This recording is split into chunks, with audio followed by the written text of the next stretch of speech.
الحمد للہ وکفیٰ وسلام علی عبادہ الذین اصطفیٰ اما بعد قال النبی صلی اللہ علیہ وسلم اللہ فی اصحابی لا تتخذوهم من بعد غرضا فمن احبهم فبحبی احبهم ومن ابغضهم فببغضی ابغضهم۔ جیسا کہ آپ حضرات کے علم میں ہے کہ کل آپ حضرات کو صحابہ رضی اللہ عنہم اجمعین کی عظمت اور بزرگی قرآن کی روشنی میں اور آیات کی روشنی میں بتائی گئی تھی۔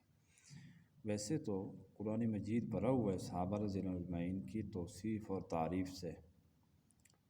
جہاں بھی مومن کی تعریف ہے، مومن کی فضیلت ہے، جنت کی بشارت ہے، اللہ تعالیٰ کی خوشنودی کا وعدہ ہے، رضی اللہ عنہ ورضوا کے جو الفاظ ہیں اس سے مراد صحابہ ہی ہیں۔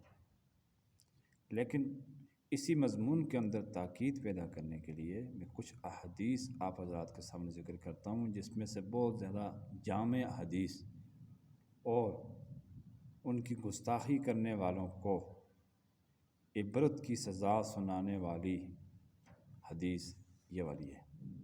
آپ صلی اللہ علیہ وسلم نے ارشاد فرمایا کہ میرے صحابہ کے بارے میں لوگوں اللہ سے ڈرو، اللہ فی اصحابی لا تتخذوهم من بعد غرضا، کہ میرے بعد ان کو تنقید کا نشانہ نہ بنانا، ان کو طعن و تشنیع کا نشانہ نہ بنانا۔ پھر آگے مزید ارشاد فرمایا جس بندے نے یا جن لوگوں نے صحابہ سے محبت کی انہوں نے میری وجہ سے محبت کی ہے۔ در حقیقت یعنی صحابہ سے محبت کرنا نبی کریم صلی اللہ علیہ وسلم سے محبت کرنے کی علامت ہے۔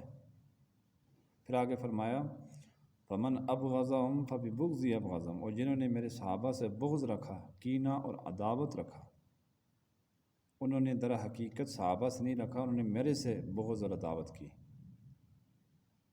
تو یہ حدیث چونکا دینے والی ہے، مومن کو ہلا دینے والی ہے۔ اسی طرح ایک اور حدیث میں ارشاد فرمایا کہ اذا رأیتم الذین یسبون اصحابی، جب تمہارا سامنا ان لوگوں سے ہو یا جو ان لوگوں کو تم دیکھو جو میرے صحابہ کو برا بھلا کہتے ہیں، فقولوا لعنت اللہ علی شرکم، ان کے لیے لعنت کے کلمات کہو، ان کے قول کے اوپر، ان کی تہذیب اور ثقافت کے اوپر لعنت بھیجو۔ یعنی یہ ملعون لوگ ہیں جو صحابہ کی گستاخیاں کرتے ہیں، بے ادبی کرتے ہیں، وہ لوگ انتہائی ملعون ہیں۔ ایک حدیث میں یہ آتا ہے کہ میرا صحابی ایک مٹھی جو اللہ کے راستے میں خرچ کرے اور بعد کے لوگ پہاڑوں کے برابر سونا چاندی اللہ کے راستے میں خرچ کریں تو میرے صحابی کے اخلاص کو اور درجے کو نہیں پہنچ سکتے۔ بے شمار ایسی احادیث ہیں۔ پھر ان میں سے درجہ بدرجہ سب سے فضیلت اصحاب بدر والوں کی فضیلت ہے، صلح حدیبیہ والوں کی فضیلت ہے، اسی طرح احد والوں کی فضیلت ہے جو احد میں شہید ہو چکے یا جو شریک ہوئے ہیں سب کی، اسی طرح عشرہ مبشرہ کی فضیلت ہے، خلفائے راشدین کی فضیلت ہے، امہات المؤمنین کی ازواج مطہرات کی فضیلت ہے۔ محدثین نے لکھا ہو الصحابۃ کلہم عدول، صحابہ سارے کے سارے عادل اور ثقہ ہیں قرآن کی روشنی میں، احادیث مبارکہ کی روشنی میں۔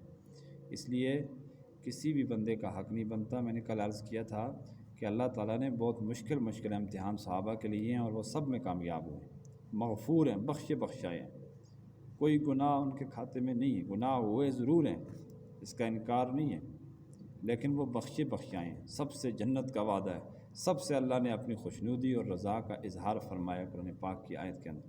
اسی طرح نبی کریم صلی اللہ علیہ وسلم نے جیسا کہ حدیث آپ نے سن لی، ان سب میں خوشنودی کا اعلان کیا ہے، صحابہ سے رضامندی کا اعلان کیا ہے۔ اس لیے کسی بھی ایرے غیر نتو خیرے کا، کسی بھی بدبخت انسان کا، کسی بھی شرپسند انسان کا حق نہیں بنتا کہ وہ صحابہ کے خلاف لب کشائی کرے۔ اللہ تعالیٰ ہم سب کو ان باتوں پر عمل پیرا ہونے کی توفیق عطا فرمائے۔ وآخر دعوانا الحمد للہ رب العالمین۔